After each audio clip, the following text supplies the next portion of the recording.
I have a super cool little clip to show you where I found a nice piece of gold using the SDC 2300, but it actually brings up a really interesting way that you can discover virgin, untouched ground. All the work has been done for you. Watch the clip and then I'll get on with the explanation. Oh, it's a good day. I have our famous geologist, Mr. Steve, down there in the gully with his SDC, and I am up here with my beautiful SDC.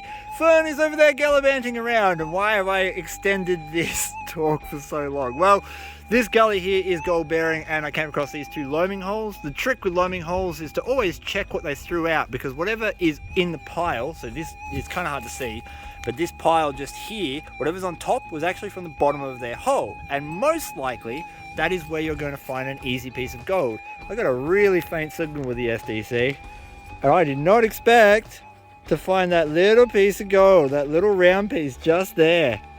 Look at that.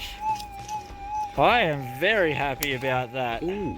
Mr. Steve, Yes. first bit of gold for the day. You find holes like this in the ground that are loaming up the hill to see if there's more wash for them to work, which is exactly what they've done here. And behind Steve here is a big sluice pit, so they've taken all that dirt and washed it, and they wanted to know what was up in this part, so they checked it, and obviously I didn't find enough for them, but I certainly found enough for me, even though it is now, oh no, it's just there at the end of my thumb. Here is what was happening in that little clip.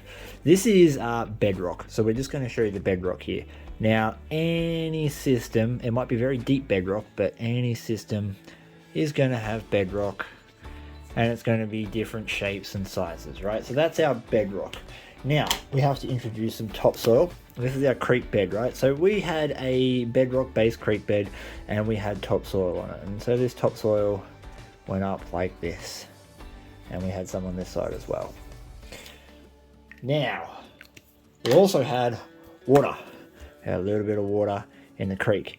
Where you would traditionally hunt for gold when you're out prospecting is probably in the creek. And we all know that the best gold sits right on the bedrock, so you want to get into them.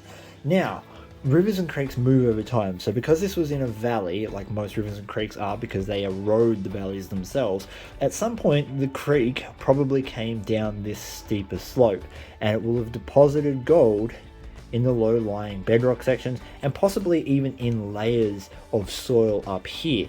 So what the old-timers used to do was come along and they'd get their picks and their shovels and they'd follow the creek and they'd say, hey, there's a lot of gold in this creek. I want to know how much of this soil I can take and run through my sluice box. Because you don't want to dig a whole heap by hand, run it through a long tom setup and get skunked at the end of the day. So they'd come along with their picks and shovels and they'd dig a shaft, and they dig the shaft straight down, and they would usually take samples of soil, say from this layer, and then the bedrock, and with the majority of the dirt in that shaft they would just mound it up on the sides. Now what they've essentially done here, this is loaming, right? They're looking for how big their alluvial deposit is. They would have either found gold on the bottom, and if it was significant enough, you wouldn't see the loaming pit, you'd actually see a big carve out. They would completely remove the bank. So say they found a significant deposit of gold here, all of this would be gone. It would just be bedrock and a pit. If you find a loaming pit, it means that they probably found a little bit of gold, but not enough to warrant their time. Now, you've got to remember that they were making like an ounce per pan, and we don't need that much to have a good day. So the first thing you should be doing is coming along and detecting the top of these mounds, because the top section here is actually the bottom section from their pit. Then the second thing you want to do is get in their hole, whatever is left. So usually you'll have like a bit of a divot that's left in the ground, and detect that divot just to make sure that there wasn't anything that had fallen back in. And then the last thing you want to do is take a sample of this dirt up here and wash it in your creek and see how much gold you're getting out of that topsoil. Because if you're getting gold in this section of dirt from their pile, from their hole, then chances are that there is a virgin deposit of gold on the bedrock just waiting for you to dig down and get it. And with today's advent of metal detectors and dry blowers, that is a feasible option for a virgin ground patch. Thank you so much for watching this short little video. Please remember to sub and like, or even, dislike.